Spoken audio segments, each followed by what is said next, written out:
네, 쇼트트랙에 이어 유도에서도 성폭력을 당했다는 주장이 나왔습니다. 고등학교 시절부터 4년 동안 코치에게 성폭행을 당했다는 이 전직 유도 선수는 지난해 고소장을 냈는데 사건에 대한 수사가 더디자 자신의 이름을 드러내며 나섰습니다. 백수진 기자입니다. 전직 유도 선수 신유용 씨는 지난해 3월 고교 시절 코치를 성폭행 혐의로 경찰에 고소했습니다. 11월엔 이 사실을 소셜미디어에 알렸습니다. 억울하고 답답한 마음에 비슷한 유형의 글을 공유하고 익명으로 인터뷰한 내용을 올리기도 했습니다. 그리고 쇼트트랙 조재범 전 코치의 성폭행 의혹 소식이 전해지자 더 용기를 냈습니다. 이름을 걸고 폭로하게 됐습니다. 변명으로 일관해온 본인의 잘못을 인정하시고 상응하는 법적 대가를 치르길 바랍니다. 신 씨는 2011년부터 4년간 성폭행당했고 유도 인생이 끝날까 두려워 피해 사실을 알리지 못했다고 고백했습니다. 성폭행 사건의 영향 때문에 고교 3학년 때 운동을 그만뒀습니다. 지난해 해당 코치를 고소했지만 관련자 증언이 이루어지지 않아 사건 조사는 진척이 없었습니다. 대한유도회는 지난해 말 이 사건을 알게 됐지만 제대로 조사하지 않았습니다. 그래서 지도자들한테는 물어봤었죠. 그때 당시에 코치 감독 그 당사자 걔네들은 운동을 그만두고 있는 상태고. 유도회는 19일 이사회를 열어 징계를 논의하기로 했습니다.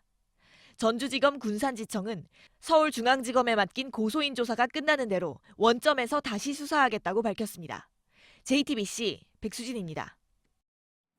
쇼트트랙 조재범 전 코치의 폭행과 성폭력 의혹 파문 속에서 대한빙상경기연맹의 징계 대처도 소홀했던 걸로 드러났습니다.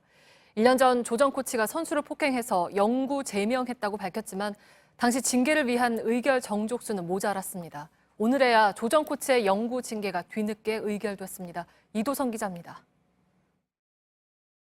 저희 빙상연맹 관리단체를 한 번만 더 믿어주시기 바랍니다. 쇼트트랙 조재범 전 코치의 성폭행 의혹이 불거진 지 엿새 만에 빙상연맹이 머리를 숙였습니다. 각종 비리와 폭행 사실이 드러나며 지난해 관리단체로 지정된 빙상연맹. 오늘 회의를 열고 조 전 코치에 대한 징계를 뒤늦게 의결했습니다. 연맹은 1년 전 조 전 코치의 선수 폭행의 영구 제명 처분을 내렸지만 그마저도 절차에 문제가 있어 효력이 인정되지 않았습니다. 당시 징계를 논의한 스포츠공정위원회는 피해자 조사도 하지 않았고 의결을 위한 정족수도 채워지지 않았습니다. 연맹은 앞으로 폭행과 성폭력 지도자들의 징계 사실을 국제빙상경기연맹에도 알려 해외 취업을 막겠다고 했습니다. 이런 가운데 경찰은 조 전 코치의 성폭력이 한국 체대와 선수촌 외에 다른 장소에서도 일어난 정황을 포착해 현장 조사에 나서기로 했습니다. 대한체육회는 내일로 예정된 신임 선수촌장과 사무총장 임명을 미뤘습니다. 대신 이기흥 체육회장이 체육계에 만연한 성폭력 사태에 사과할 예정입니다. JTBC 이도성입니다. 네, 문재인 대통령은 잇따르는 체육계 성폭력과 폭행에 대한 폭로와 관련해서 철저한 수사와 엄중한 처벌을 주문했습니다. 올해 처음 열린 수석 보좌관 회의에서 문 대통령은 피해자들이 2차 피해를 입지 않도록 보호하고 용기 있게 털어놓을 수 있는 분위기를 만들어달라고도 촉구했습니다.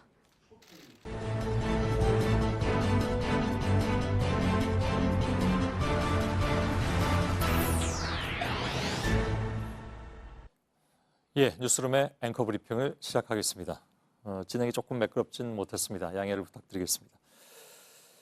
자, 위기를 맞은 히틀러와 나치 잔당들은 숨겨둔 비밀 로켓을 타고 우주로 향합니다. 도착한 곳은 달의 뒤편. 그들은 비밀 기지를 차리고 다시 지구 정복을 준비한다는 다소 좀 황당한 이야기.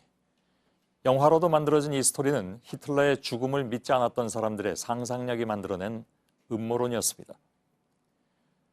달의 뒤편, 볼 수 없고 갈 수 없는 곳이기에 인류는 한없는 궁금증을 품었죠. The Dark Side of the Moon.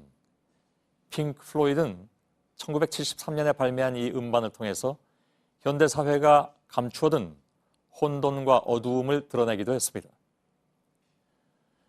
존재하고 있으나 가려져 있었던 세상. 한 사람의 용기에서 비롯돼서 조금씩 윤곽을 드러낸 그것 또한 마찬가지였습니다. 얼마나 많은 17살의 유영이가 있을지 참담한 심정입니다. 자신의 이름을 밝히고 아예 자신의 이름을 딴 사건으로 불러달라고 요구한 또 다른 피해자. 그는 단 하루도 고통 없이 시간이 흐른 적이 없었다고 말합니다.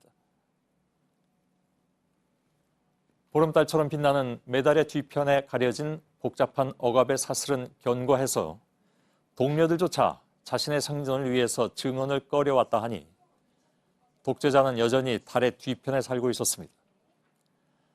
한편 얼마 전 중국 스촨성에서 발사된 창어 4호가 보내온 달의 뒷모습. 그동안 인류가 달의 뒷면을 탐사하지 못했던 이유는 다름 아닌 통신의 문제였죠. 즉, 지구와의 교신이 끊기기 때문이었습니다. 이를 이어줄 통신 중계 위성을 쏘아 올린 인류는 이제야 비로소 달 이면과의 교신을 시작했고, 달은 감춰놓았던 그 뒷모습을 비로소 내어놓았습니다.